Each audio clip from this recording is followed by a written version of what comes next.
நிகாம் என்கின்ற அந்த வினைச்சொல் விவிலியத்தில் அரிதாக வருகின்ற ஒரு வினைச்சொல். அது மனிதனை குறித்தும் வரும், கடவுளை குறித்தும் வரும்.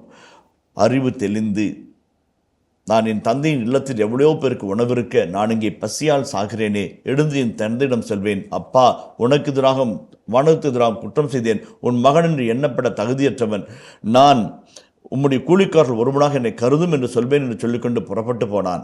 அது உடைந்த மனம் வருந்திய உள்ளம். தன் பாவங்களுக்காக அறிவு தெளிந்து என்பது உள்ளம் உணர்ந்து உடைந்து போய் ஆண்டவரை நோக்கி தன் பள்ளியாக ஒப்புக் கொடுக்கிற ஒரு நல்ல உள்ளத்தை ஊதாரி பிள்ளையினுடைய தந்தை ஆசீர்வதிக்கிறதை நாம் பார்க்கிறோம். அந்த இடத்துல தான் 1 சாமுவேல் 15:11 வருகிற மனம் வருத்தம் என்கின்றது மனிதருக்குள்ளாக சொல்லப்படுகிற செய்தியாக வருகிறது.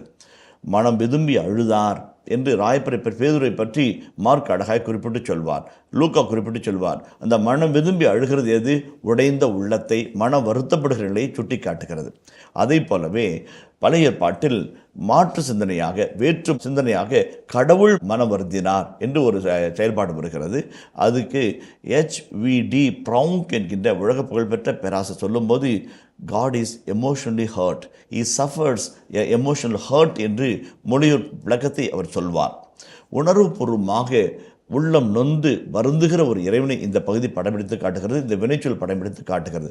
2 விதமான கேள்விகளை நான் முன்பாக வைக்க ஆசைப்படுகிறேன்.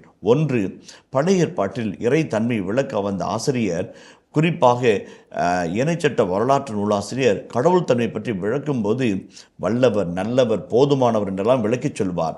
அதே போல் அன்பு காட்டுகிற அந்த அன்பு முகத்தை காட்டும்போது ஆந்த்ரோபோமார்பிக், மனித சார்பு கருத்துக்களோடு இறைவனை ஒப்பிட்டு மனித சார்பு வினைச்சொற்களோடு இறைத்தன்மை விளக்குவார். கடவுள் அழுதார், கடவுள் தொட்டார், கடவுள் தன் வாயிலே வார்த்தையை ஊட்டினார், எந்த கை, வலது கையா இடது கையா, எங்கே, எப்போ, அதெல்லாம் சொல்ல முடியாது. ஆந்த்ரோபோமார்பிக் எக்ஸ்பிரஷன்ஸ். கடவுள் மனம் வருந்தினார். அப்போ மனசு இருக்குதா கடவுளுக்கு? அதெல்லாம் கேள்வி இல்லை. அவர் நம்மை போல அவர் வருத்தப்பட்டார். Emotionally is hurt. அப்போ ஒரு அழகான அன்பு செய்யும் இதயத்தை நாம் பார்க்குறோம்.